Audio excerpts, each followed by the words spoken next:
कि खौफ नहीं जिसे मुरझाने का, हम उस गुल के साथ खड़े हैं।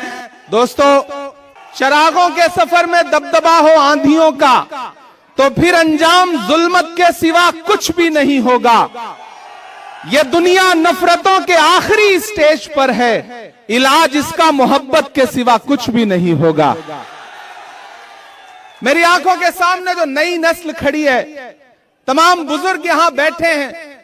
मैं बहुत दिन से सोचता था कि कभी आपके बीच में आऊंगा और आपसे मुलाकात करूंगा, आपसे थोड़ी देर बात करूंगा, लेकिन मौका भी मिला है तो एक चुनावी मौके पे आपके बीच में आया हूं और भाई अनिल भारद्वाज जी की आवाज पर आपके बीच हाजिर हुआ हूं। हमारे अल्पसंख्यक विभाग के प्रदेश चेयरमैन अब्दुल वाहिद कुरैशी साहब का इसरार था कि आपको हाजिर होना है।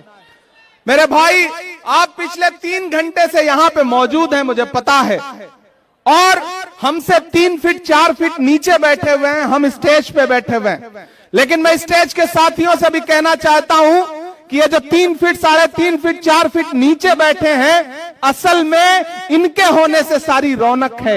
ये हैं तो हम हैं, ये हैं तो हमारा कार्यक्रम है। मैं आपके संघर्ष को सलाम करता हूं कि आप पिछले 3 घंटे से मोहब्बत के उस मसीहा का इंतजार करते रहे जिसका नाम राहुल गांधी है। मैं उनका सिपाही बनकर के आपके बीच में आया हूं और आपसे यह कहना चाहता हूं कि 5 तारीख को आपको अपने घरों से बाहर निकलना है। न सिर्फ सदर बाजार के मुस्तकबिल का फैसला करना है, बल्कि दिल्ली के भी मुस्तकबिल का फैसला करना है। यह लड़ाई बहुत बड़ी लड़ाई है। ये लड़ाई अगर आपको लगता है कि सिर्फ चुनावी लड़ाई है तो आप गलतफहमी के शिकार हैं। एक तरफ वो ताकतें खड़ी हैं जो नफरत के साथ खड़ी हैं, और एक तरफ वो ताकतें हैं जो मोहब्बत के साथ खड़ी हैं। ये इंद्रलोक है। मैंने देखा है, मैंने वो विजुअल देखे हैं कि यही आपके सामने इबादत करते हुए एक इंसान के पैर पर किस तरह से लात मारी गई थी। ये वो सरजमीन है कि जहां पिछले 15 साल से सदर बाजार के लोग, शहजादा बाग के लोग, इंद्रलोक के लोग कब्रिस्तान मांगते रहे, लेकिन कब्रिस्तान के नाम का वादा करके आपसे वोट तो लिया गया, लेकिन केजरीवाल कभी यहां झांकने नहीं आए। वो कब्रिस्तान आज भी इंतजार कर रही है। ऐसे में मैं आप सबसे कहना चाहता हूं मेरे भाई कि एक तरफ नफरत खड़ी है, एक तरफ झूठे लोग खड़े हैं, एक तरफ नरेंद्र मोदी खड़े हैं और उनका छोटा रिचार्ज खड़ा है,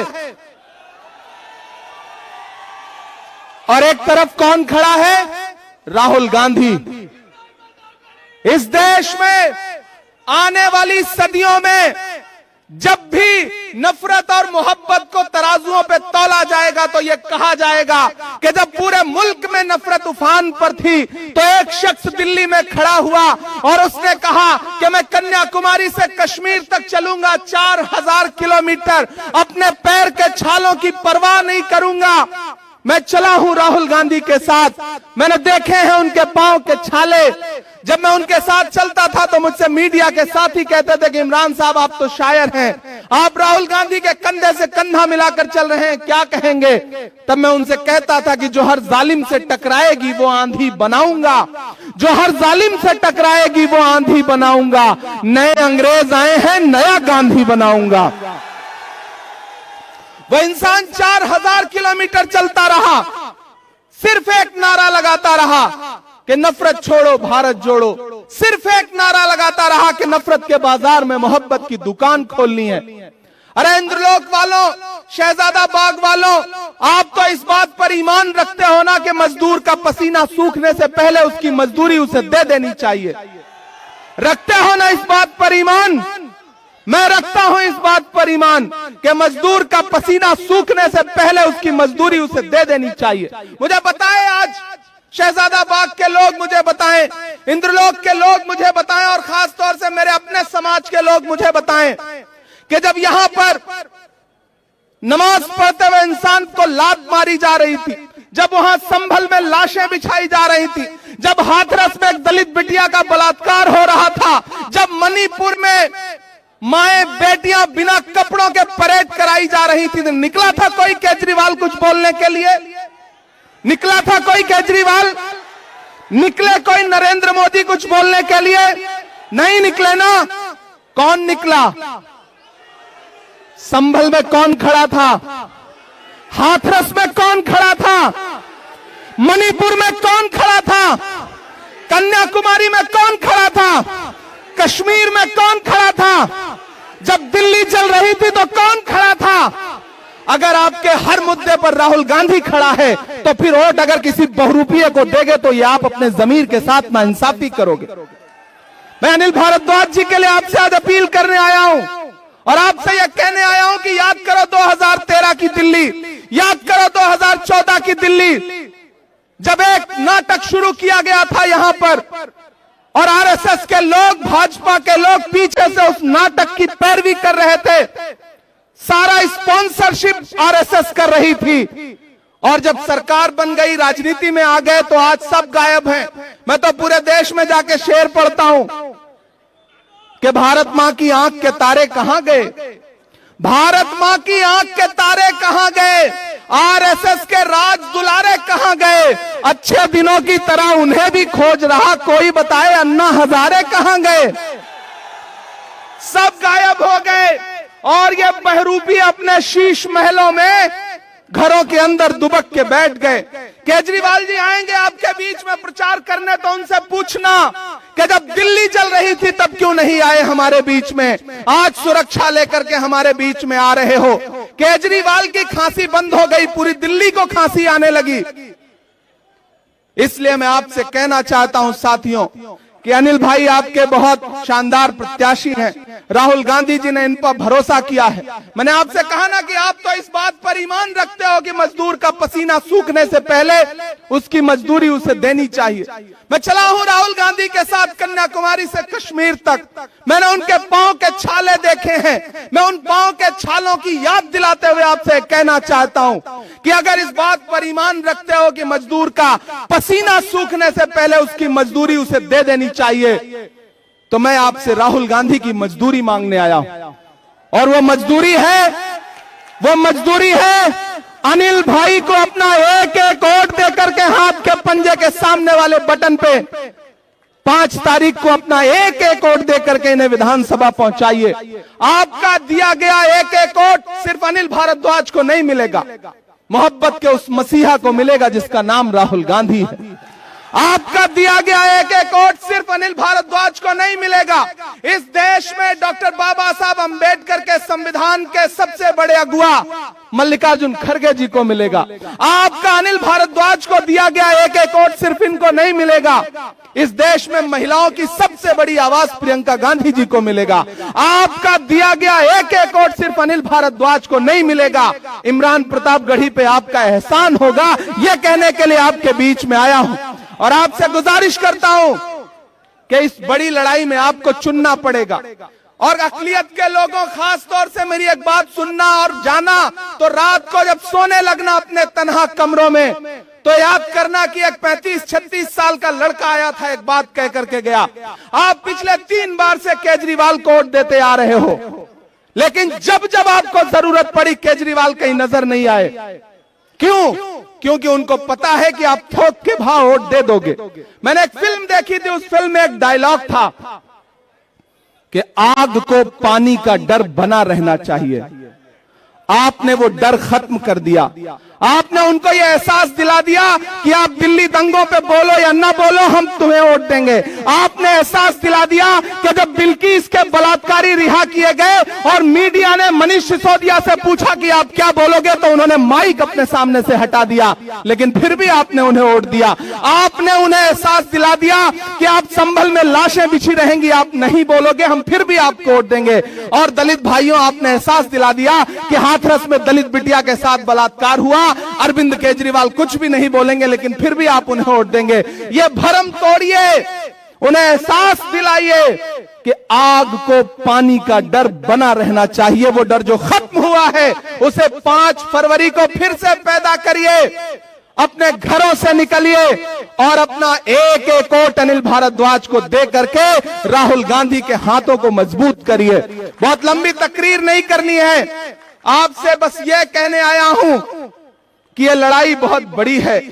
ये लड़ाई नफरत और मोहब्बत के बीच में है। एक तरफ वो लोग खड़े हैं जिनके नारे हैं कि बटोगे कटोगे, मंगलसूत्र छीन ले जाएंगे, भैंस खोल ले जाएंगे, और एक तरफ कौन खड़ा है जिसका नारा है कि नफरत के बाजार में मोहब्बत की दुकान खोलनी है। मेरी नई नस्लों, एक इंसान जो बिना डरे हुए इस देश के हाकिम की आंख से आंख मिला करके बोलता है, इस देश में संविधान बचाने की लड़ाई अगर सबसे बड़ी कोई लड़ रहा है तो उस शख्स का नाम राहुल गांधी है।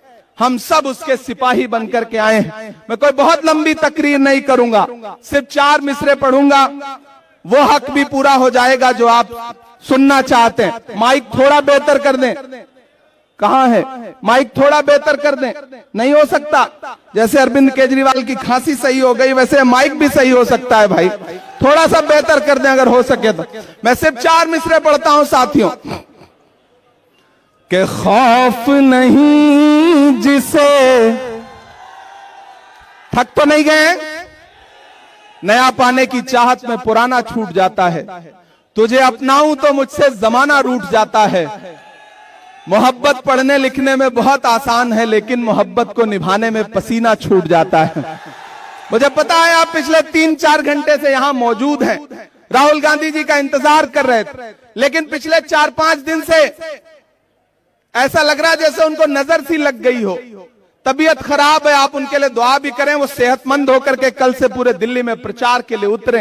वो खुद आपके बीच में आना चाहते थे लेकिन उनका संदेशा आया कि इमरान आप जाइए, लोगों से कहिए कि मैं नहीं पहुंच पा रहा हूं और मेरा पैगाम भी उनको पहुंचाइए। तो मैं आप सबकी तरफ से मैं चाहता हूं कि आपकी तालियों के साथ राहुल जी तक ये संदेशा जाना चाहिए कि खौफ नहीं जिसे मुरझाने का, हम उस गुल के साथ खड़े हैं। अगली जो लाइन है ना, वो लाइन आपकी तालियों के साथ पूरे दिल्ली की फजाओं में जानी चाहिए, अपने राजमहल में सोने वाले मोदी जी तक और अपने शीश महल में सोने वाले केजरीवाल तक, दोनों तक जानी चाहिए कि खौफ नहीं जिसे मुरझाने का, हम उस गुल के साथ खड़े हैं। खौफ नहीं जिसे मुरझाने का, हम उस गुल के साथ खड़े हैं। कैसा भी दौर आए लेकिन हम राहुल के साथ खड़े हैं। कैसा भी दौर आए लेकिन हम राहुल के साथ खड़े हैं।